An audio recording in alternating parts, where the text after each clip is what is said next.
Halo semuanya, dan selamat datang. Kali ini kita akan bahas sesuatu yang lagi hangat banget, yaitu kecerdasan buatan atau AI. Tapi kita nggak akan ngomongin AI yang ada di film-film fiksi ilmiah ya. Kita akan lihat gimana AI itu sebetulnya udah jadi bagian dari hidup kita sehari-hari, lewat aplikasi-aplikasi praktis yang mungkin kita bahkan nggak sadari. Oke, jadi gini. Kita tuh sering banget mikir kalau AI itu sesuatu yang masih jauh di depan sana ya kan? Sesuatu buat masa depan. Tapi kenyataannya beda banget.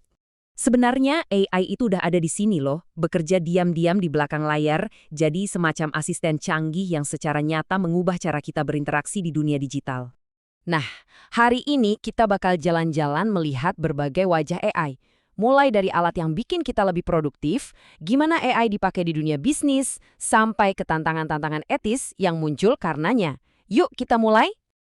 Oke, kita mulai dari masalah yang kayaknya kita semua pernah alami deh, bikin catatan. Coba dibayangin, berapa jam waktu kita yang kebuang buat dengerin rekaman, pause, ketik, dengerin lagi, pause, ketik lagi. Capek kan?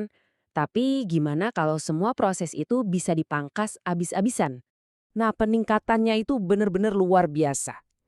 Coba lihat deh, alat AI bisa mengubah rekaman audio rapat 1 jam jadi teks cuma dalam waktu sekitar 10 menit. Padahal, kalau kita kerjakan manual itu bisa makan waktu 4 jam lebih. Beda banget kan?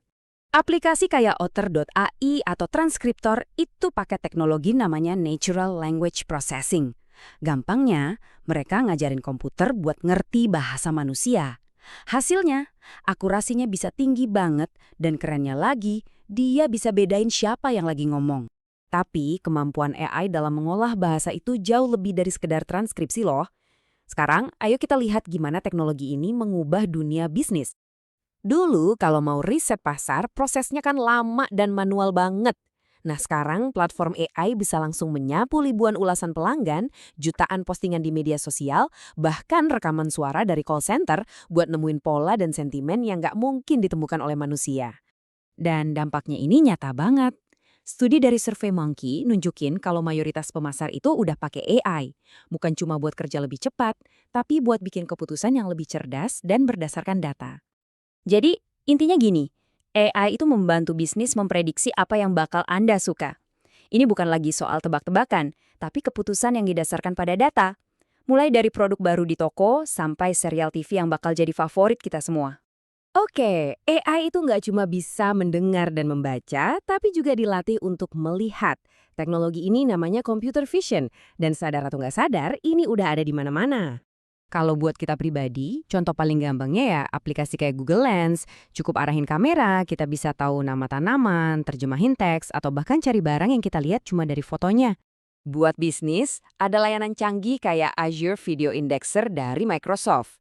Ini bisa secara otomatis menganalisis dan mengindeks ribuan jam arsip video. Jadi, kalau mau cari video berdasarkan wajah orang, objek tertentu, atau bahkan kata-kata yang diucapkan, bisa banget. Dan di bidang keamanan, kamera CCTV yang pakai AI itu nggak cuma merekam gambar, tapi dia juga bisa menganalisis pola perilaku buat mendeteksi potensi ancaman secara real time.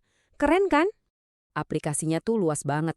Dari bantu dokter baca hasil röntgen sampai ngatur alur kerumunan orang di stasiun.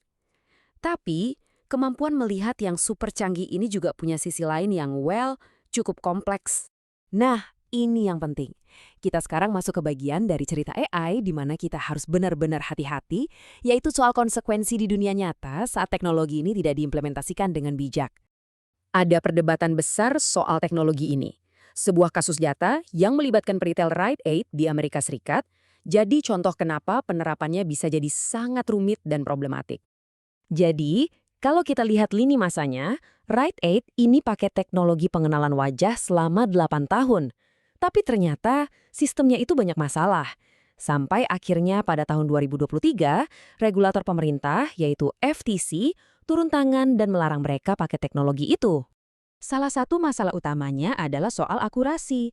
Banyak banget penelitian yang nunjukin kalau sistem semacam ini tingkat kesalahannya itu beda-beda antar kelompok demografi. Dan sayangnya, tingkat kesalahan tertinggi seringkali terjadi pada wanita kulit hitam. Jadi, FTC menemukan Rite Aid itu gagal di banyak area penting. Mereka nggak ngecek dulu risikonya apa buat pelanggan, nggak transparan soal pengumpulan data, Stafnya juga nggak dilatih dengan benar soal batasan teknologi ini, dan yang paling parah, mereka nggak memantau apakah sistemnya akurat. Akibatnya, banyak pelanggan yang dituduh secara keliru. Kasus Rite Aid ini jadi pelajaran penting tentang tanggung jawab saat kita menerapkan teknologi canggih. Ini bukan cuma soal bikin alat yang hebat, tapi juga memastikan alat itu digunakan dengan benar dan adil. Dan sekarang, teknologi ini berkembang jauh lebih cepat dari yang pernah kita bayangkan. Kita masuk ke era baru, era AI generatif, yang nggak cuma analisis data, tapi bisa menciptakan konten yang benar-benar baru. Ini benar-benar mendorong batas dari apa yang mungkin. Dan ini membawa kita pada sebuah pertanyaan terakhir yang sangat krusial. Kekuatan dari alat-alat ini memang luar biasa, nggak bisa dipungkiri. Tapi, tantangan untuk membentuk masa depannya, itu adalah tanggung jawab yang harus kita pikul bersama-sama.